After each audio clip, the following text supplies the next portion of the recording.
Good evening guides, स्वागत है आपका यूट्यूब चैनल पर मेरे, जिसका नाम है ज्योग्राफी बाय डॉक्टर मनोज बुरा। तो आज हम एटमॉस्फेयर का जो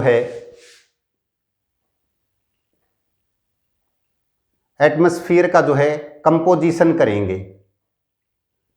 कंपोजिशन यानी कि जो है वायुमंडल की जो है संगठन।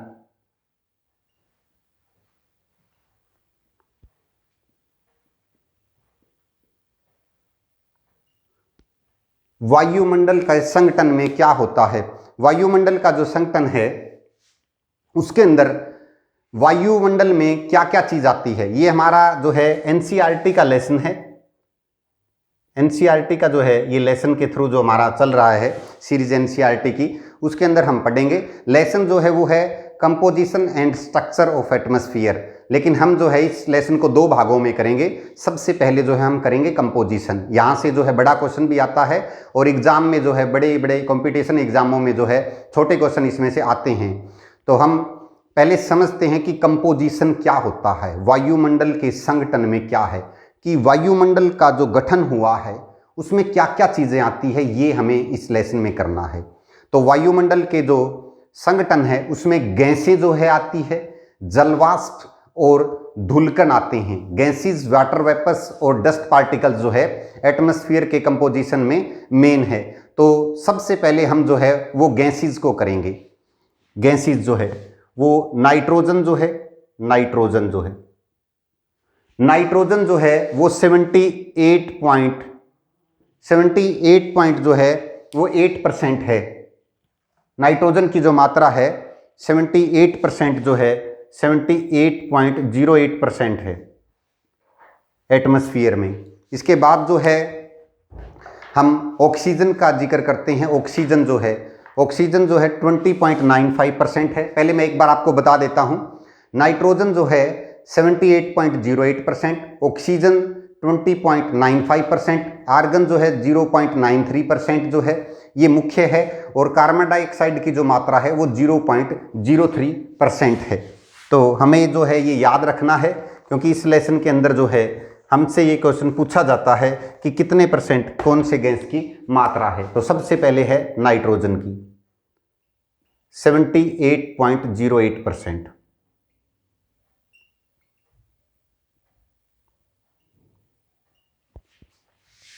आर्गन जो है, आर्गन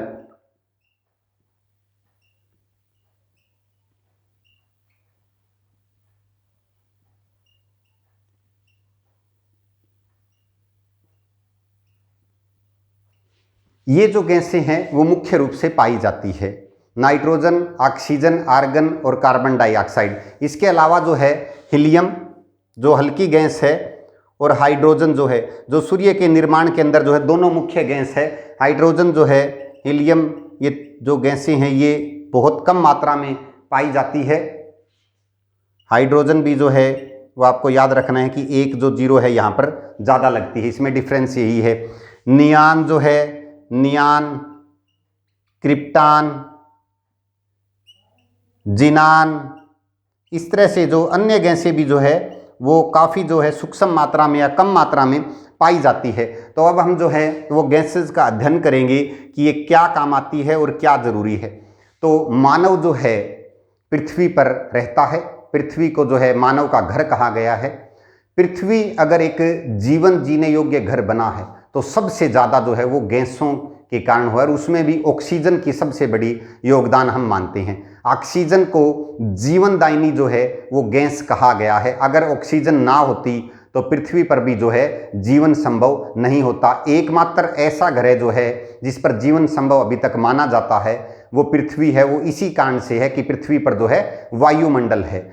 जो नाइट्रोजन गैस है इसकी विशेषता ये है कि ये 128 किलोमीटर तक जो है वो अधिक मात्रा में मिलती है। इसके बाद जो है वो नगण्य हो जाती है, नेग्लिजिबल हो जाती है, इसकी मात्रा न के बराबर ही होती है। और नाइट्रोजन जो है वो आग को नियंत्रित करती है। हमें पता ही है कि अगर आग जो है वो ज़्यादा मात्रा में हो जाए, लग जाए, तो उसको बुझाने का काम या उसको कम करने का काम है वो नाइट्रोजन गैस करती है। जंगलों में आग है जो प्राकृतिक कारणी और मानव कारणों से लग जाती है, जिसको विकासशील देश ही नहीं बल्कि विकसित देश भी जो है आज तक उसका हल नहीं ढूंढ पाए हैं। अभी भी इस वर्ष भी जो जून से 8 देशों में आग लगी हुई है। उसके बाद जो है हम बात करते हैं ऑक्सीजन गैस की। ऑक्सीजन जो गैस है वो 120 किलोमीटर तक है वो अधिक मात्रा में पाई जाती है। इसके बाद ये नेग्लिजिबल हो जाती है।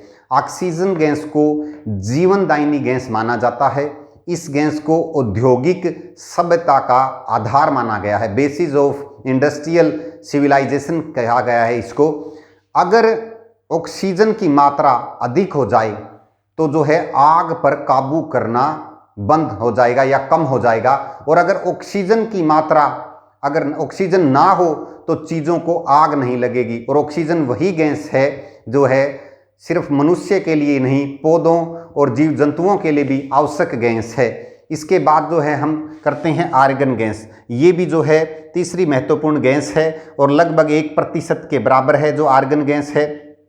अब हम बात करते हैं CO2 की। ये ग्लोबल वार्मिंग के अंदर जो है सबसे ज़्यादा इफेक्ट करती है ये गैस।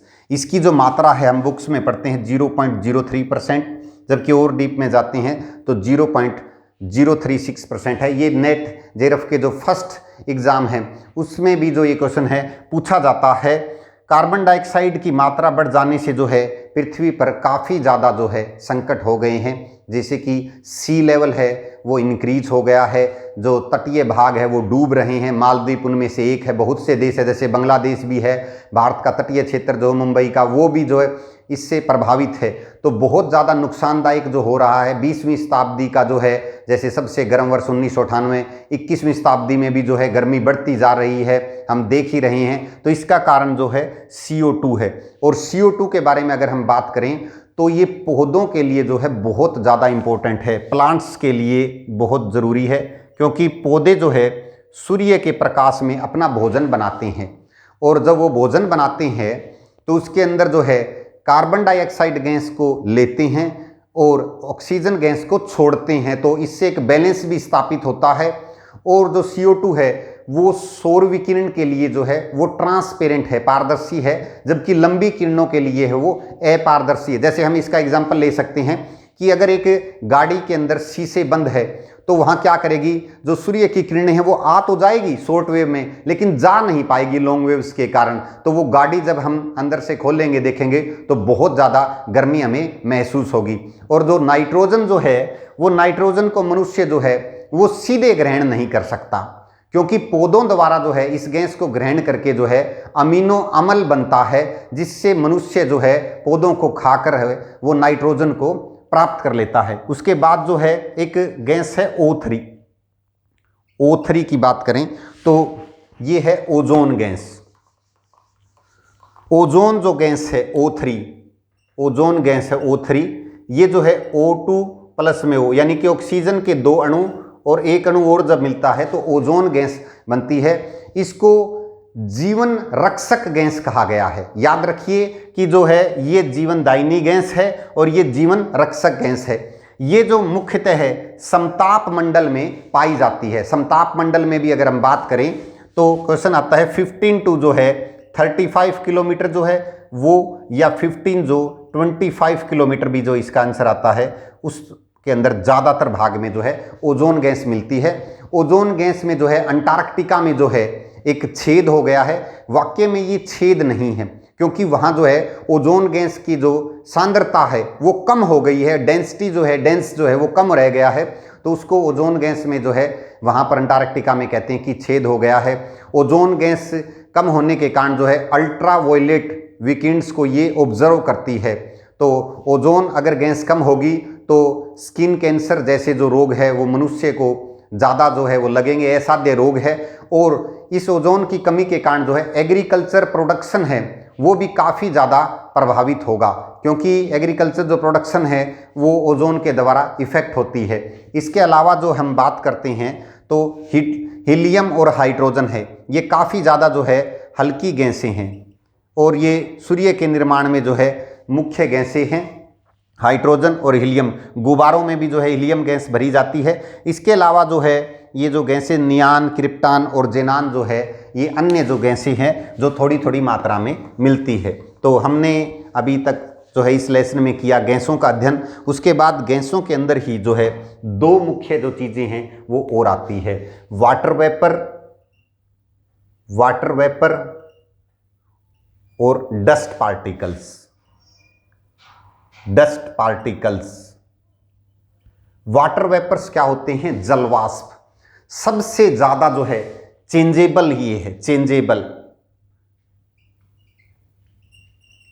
परिवर्तनशील है ये, कहीं पर भी ये 0% नहीं होते।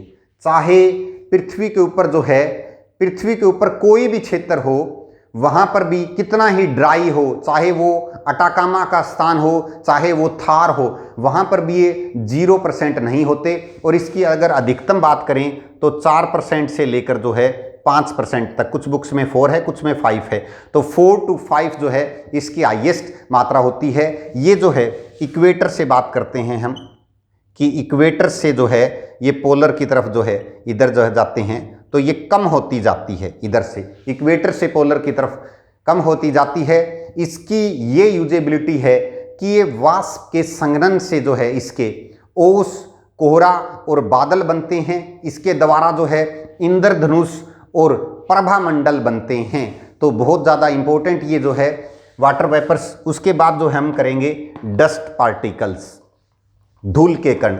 धूल के कण इतने बारीक भी होते हैं कि कई बार जो है हमें सूक्ष्म आंखों से दिखाई नहीं देते। और अगर हम इसको बात करें कि जैसे कि किसी कमरे के अंदर रोशनदान हो तो वहाँ से हम देख सकते हैं कि डस्ट पार्टिकल्स है, वो हमें दिखाई देंगे, सूर्य के प्रकाश के साथ आते हैं। डस्ट पार्टिकल क्या करते हैं? ये रिफ्लेक्शन करते हैं, सूर्य के प्रकाश का रिफ्लेक्शन यानी कि परावर्तन करते हैं। और परावर्तन ही नहीं बल्कि ये स्कैटरिंग भी करते हैं, सूर्य के प्रकाश का रिफ्लेक्शन और स्कैटरिंग करते हैं, परावर्तन और परविकिरण।